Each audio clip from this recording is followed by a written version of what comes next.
Ini termasuk ayat yang paling membingungkan semua mufassir, ya, mulai dikarangnya tafsir sampai sekarang. Kalau baleni malih. Terus di Quran itu ada ayat tersulit menurut semua mufassir. Itu mulai era Ibnu Jarir At-Tabari tahun 300 sampai era Imam Suyuti tahun 911. Oke, sampai era saniki. Termasuk sampean bingung, berarti padha be ulama-ulama riyen paham ya. Terus bingung niku ya sah. Ulama riyen ki sering napa bingung. Karena tafsiran apa saja tentang ayat ini itu pasti dilawan oleh mufassir berikutnya. Mufassir yang melawan juga nanti dilawan oleh mufassir apa? Berikutnya sampai kiamat.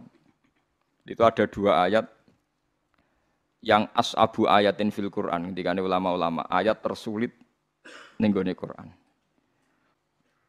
Kula badhe nerangaken satu yang diyakini Imam Suyuti karena kita ngaji Jalalain. Yang diyakini Imam Suyuti. Begini kalau yang diyakini Imam Suyuti. Tidak ada rasul atau nabi atau kiai atau siapa saja orang baik kecuali saat-saat mengajarkan kebenaran. Itu setan berhasil memasukkan satu dua frase kalimat atau sebuah qodiyah, cara bahasa Arab qodiyah. Di mana satu frasa kalimat ini, satu qodiyah, satu penggalan kalimat ini mengganggu tauhid. Tapi karena diselipkan begitu rupa oleh setan, seakan-akan itu bagian dari wahyu. Bagian dari apa? Wahyu. Nah, wahyu ini kemudian menguntungkan para orang-orang nopokah? Kafir. Nah, pertanyaan cerdasnya adalah, lalu Nabi Maksum itu gimana kalau ternyata setan masih bisa menyelipkan sesuatu yang tidak bagian dari Al-Qur'an? Sebab itu Imam Suyuti dilawan oleh mufassir setelahnya. Itu tidak benar, tidak mungkin itu terjadi. Berarti Nabi tidak maksum karena setan berhasil menyusup. Paham ya? Tapi Imam Suyuti setelah itu ya yang bela ya banyak. Memang kronologinya begitu. Wah, ya terus kacau kan? Iku tunggale ana kiai dikultusno ora tau salah. Sing sitok penggemar fanatik kiai ora tau salah, mosok kiai salah. Kena penggemar rodo ilmiah tapi mangkel lo kiai yo menungso salah yo oleh. Mulane nek seneng biasa wae iki ra tau salam templek sing jenis iki repot. Sing kultus kiai mesti bener. Hormate gak karuan tapi keliru kan. Ngel-ngelo kiyaine kan ape salah ra iso kan. Ya pusing kan apa? Lah kula wong seneng sing jenis loro iki padha ra senenge kula, paham kula.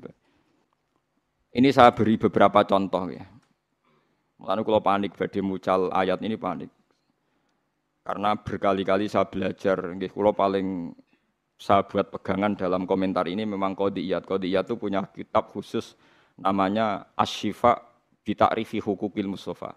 Asy-Syifa bi Ta'rifi Huquqil Mustafa. Itu tidak ada orang alim yang pencintai Nabi kecuali pernah baca kitab itu. Semua rujukan mahabbah pada Rasulullah itu pasti pernah merujuk kitab napa? Qodiyat napa?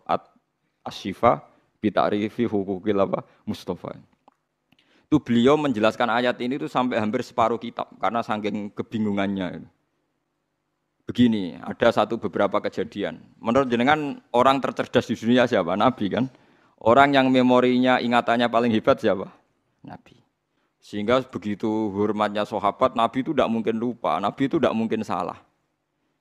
Nah, jebule Nabi sholat duhur 2 rakaat. Ini saya beri contoh-contoh yang di hadis sahih dulu. Bareng 2 rakaat. Sahabat kata Abu Bakar, Umar yang baik-baik, ya seneng tapi ra komentar. Karena sahabat yang kados Ruhin ora jelas-jelas, seneng den. Cocok iki nasaman suwi, sesuk wis salate dhuwur gak 4 rakaat tapi pira? 2 rakaat.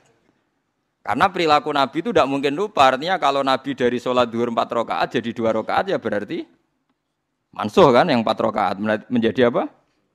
2. Ana sahabat sing rondok rasupan, mulane wong rasopan itu ya penting. Mereka Abu Bakar sopan ramani napa takok. Bareng Nabi badhe kundur itu sudah sampai pintu masjid. Ini hadis sahih. Mutawatir lagi di semua kitab hadis ada. Badhe dekat pintu. Kila sholat duhur, kila sholat asar. Saya termasuk orang yang meyakini duhur. Kok pantas lali panas-panas napa duhur. Tapi memang riwayat itu antara duhur dan asar. Sampeyan ora usah takok. Kejadiannya satu kok khilafi dhuhur bi asar. Masalahe wong lalinan ku pirang-pirang, sahabate nerangnone dhuhur, lah tabiine lali asar. Tabiin tok ruhin. Lah kados ngaji kula ngaten potensi dipelintir kan pun kathah. Siji sing niat, nomor loro sing lali, paham nggih. Nomor 3 ngerasa iling tapi goblok lah. Itu melintir padha ya repot to. Jadi potensi salahnya hadis kan soleh, pinter, talinan, paham nggih? Ilingan, pinter, sok tahu yo nambahi, paham nggih? Jadi potensi keplesete hadis itu memang dirawi yang begitu. Nah, dari Imam Malik ahli hadis itu masalah. Angger sing soleh iku mesti ngatane masalah. Wis gawane wong soleh ora pati cerdas, paham nggih? Gawane wong cerdas nambahi. Ayo perkara kabeh dadi perkara. Ayo gawa lah anak sing ra jujur melintir kan ruwet meneh secara politik napa. Walhasil akhirnya sahabat itu terpecah. Sono sahabat sing rondok dablek jenenge Dzulyaden. Ketika Nabi sudah mau sampai pintu, ya Rasulullah, aku siroti salat amnasita ya Rasulullah. Niki salat model kosor napa pancen jenengan lali. Padahal sahabat bagian wis seneng mergo dhuwur dadi 2 rakaat. Lha iku melintir jenenge. Dene cocok wae wong ka. Cara dadi 6 rakaat dene protes wong iki dadi 2 rakaat lha apa diprotes barang. Tapi Dzulyaden tanya, aku siroti salat amnasita ya Rasulullah. Ini salatnya dikosor atau memang jenengan lupa? Ternyata Nabi jawabnya pede. Kullu dzalika lam yakun. Semuanya itu tidak terjadi. Enggak. Enggak, kita kan pasti kultus kalau Nabi itu tidak mungkin lupa kan, tapi ternyata Nabi pede. Kullu dzalika lam yakun. Enggak. Itu semuanya enggak terjadi. Tapi Nabi itu ya Nabi ya, tetap orang sempurna. Setelah menjawab kullu dzalika lam yakun itu Nabi ambek tindak menuju pulang, balik meneh teng imaman. Terus takret. Karena yang tanya tadi kan sahabat biasa ya, tanya Abu Bakar Umar. Apa betul itu terjadi? Ahakkun maqalahu Dzulyaden. Ahakkun maqalahu Dzulyaden. Apa betul yang dikatakan Dzulyaden itu? Sahabat semua bilang qalu na'am ya Rasulullah, iya aja. Abu Bakar orang ngomong, saiki melok ngomong perkarane Nabi. Ayo resiko sahabat khusyuk kan repot juga. Akhirnya Nabi tenang mawon. Badhe dijawab na'am, Nabi takbir lagi Allahu Akbar terus nambahi 2 rakaat. Terus selesai. Lan wong fikih ku paling bingung ngadepi hadis iku. Lha iku omongan ping pira wae. Tapi aja tiru. Iku ora trimo omong-omongan bantah-bantahan barang. Lha iku Nabi langsung nambahi 2 rakaat. Ya terus salam pulang. Itu berarti satu peristiwa Nabi lupa dan ngalami beberapa nopo dialek. Terus kedua peristiwa perang Khandaq. Bahwa Nabi itu juga manusia bisa lupa. Idenya juga bisa dilawan. Tapi ojo tiru ini kalau cerita. Nanti biar sampai ini untuk dasar ayat, untuk maknani ayat ini. Ini ulama itu saking bingungnya menjelaskan ayat ini merunut beberapa peristiwa. Pas perang Khandaq itu Nabi bilang, Khandaq itu kan kalau di Quran Ahzab, eling-eling ya, napa? Ahzab itu koalisi, jam'u hizbin, beberapa pasukan. Karena orang Yahudi Quraidah dan Nasara Najran dan kafir napa? Quraisy itu berkoalisi, bersekongkol ngelawan Nabi. Disebut napa? Ahzab. Jadi perang ini pasti dimenangkan orang kafir. Orang kok mungkin, tapi pasti dimenangkan orang kafir karena sangat tidak imbang. Nah, ketika Nabi tidak imbang tuh Nabi ya lucu ya, Nabi ya, ketok Nabi ini. Ya Rasulullah ini perang tidak imbang. Menurut Anda gimana? Jawab Nabi, ya sentaini ae nang Madinah, nak diserang ya dilawan, nak ora ya wis. Mati ya Allah. Nabi nganggep mati kan biasa, mati ra Allah. Mati apa? Syahid. Ya ana sahabat sing cerdas, sing rada cara ra sahabat ya darani kurang ajar, tapi wong ndekne sahabat. Ya Rasulullah, niki wahyu napa pendapat pribadi? Ya harus kurang ajar. Jadi selalu ada sahabat. Mulane santri ra sopan ya ana hikmahe. Ya Rasulullah ini ara'yun turaka am wahyun. Iki pendapat sing jenengan melihat itu atau ini wahyu? Jadi Nabi cek tentang maksud piye jadi Nabi. Ya kalau itu wahyu ya sami'in wa ata'na tidak akan mengurangi dan tidak akan menambah. Karena ini yang berkehendak Allah. Tapi kalau itu pendapat jenengan, saya punya usul. Jadi Nabi, gak itu pendapatku. Lah ini hadis kok ndak ini pendapatku jadi Nabi. Begini ya Rasulullah, perang itu kalau kita potensinya kalah, itu musuh dipapak di luar. Sehingga kalau kita kalah, anak-anak kecil bisa diselamatkan, perempuan-perempuan bisa diselamatkan. Suatu saat mereka jadi besar, tetap mengawal Islam. Tapi kalau kita di kampung, sekali kalah itu anak istri kita habis. Kita kehilangan generasi. Dari Nabi, al-qaulu qauluk, ya pendapatan sing bener. Akhirnya disepakati, dipapak, di Khandaq, tembudi, Khandaq. Setelah di Khandaq, gak rasional juga, tetap kalah kan? Terus dari Nabi, aku itu Nabi, rohku urusan akhirat, paling nak dunia pinter gue. Akhirnya Salman Al-Farisi punya ide bikin apa? Khandaq. Saya ini orang Persia ya Rasulullah. Kita ini kalau perang ndak imbang itu bikin apa? Khandaq. Ukurannya gimana? Pokoknya kuda terbaik ora iso menculot. Terus damel napa? Khandaq. Kira-kira apa jurang ini kuda terbaik ora iso napa? Menculot. Terus akhirnya bikin Khandaq. Terus ketiga peristiwa perang Bani Quraidah. Nggih ngoten ketika Nabi berkali-kali ragu nggih ditakoki. Ya Rasulullah ini pendapat pribadi apa wahyu? Gak iki pendapatku. Nabi jujur antara wahyu ben. Saiki kan mboten. Kiai ngomong ikhlas ngaji kudu ikhlas. Saiki jarang wong ikhlas. Gak salami templek gremeng. Lucu kan itu kan. Kalau Nabi ndak jujur napa pendapat pribadi. Ayo. Kowe pidato misi agama apa misi apa? Jujur, paham ya? Nek nak jujur hebat, apa? Berani jujur apa? Hebat. Walhasil dari sekian peristiwa itu ternyata Nabi potensi lupa itu ada. Dan datanya banyak. Tapi jelas. Nah, kamu enggak usah ragu Nabi alati kok enggak perlu karena setiap Nabi lupa itu datanya jelas dan Nabi ngakui. Nah, semenjak itu Nabi ngendikan masyhur itu. Kalau apal hadis itu. Aku itu ora tau lali, tapi diparingi lali ben dadi sunnah.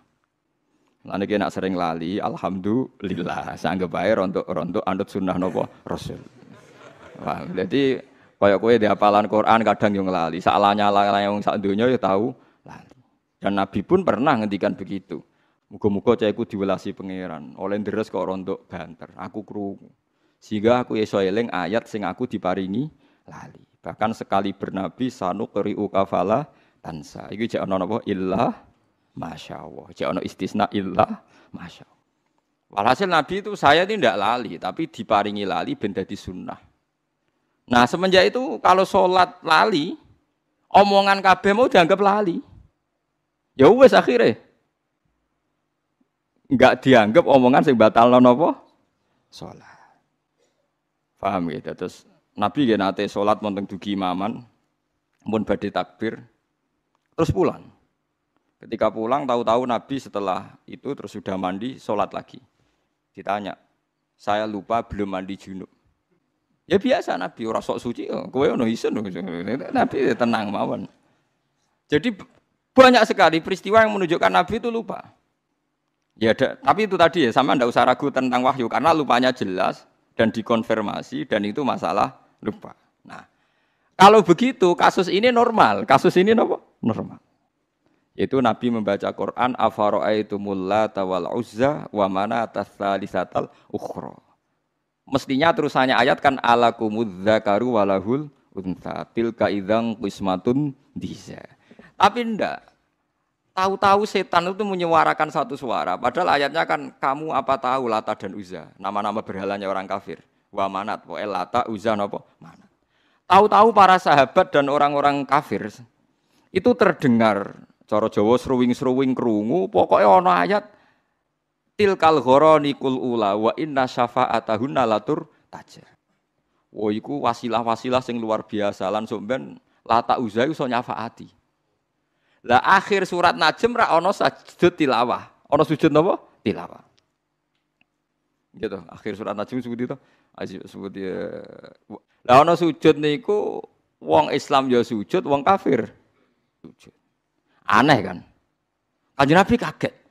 Tumben wong musyrik do gelem napa? Sujud.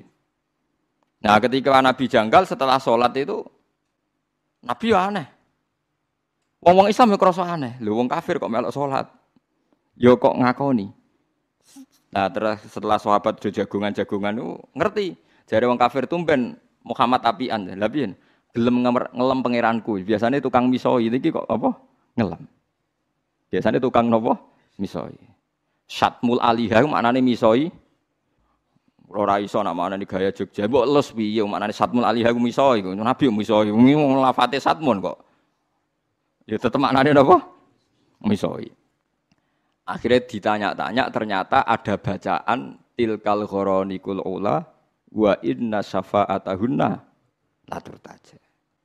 Akhirnya Jibril datang Ketika Nabi resah terus Jibril teko, "Ya Muhammad, tadi pas Anda baca Quran itu diperdengarkan oleh setan ada seakan-akan ayat itu."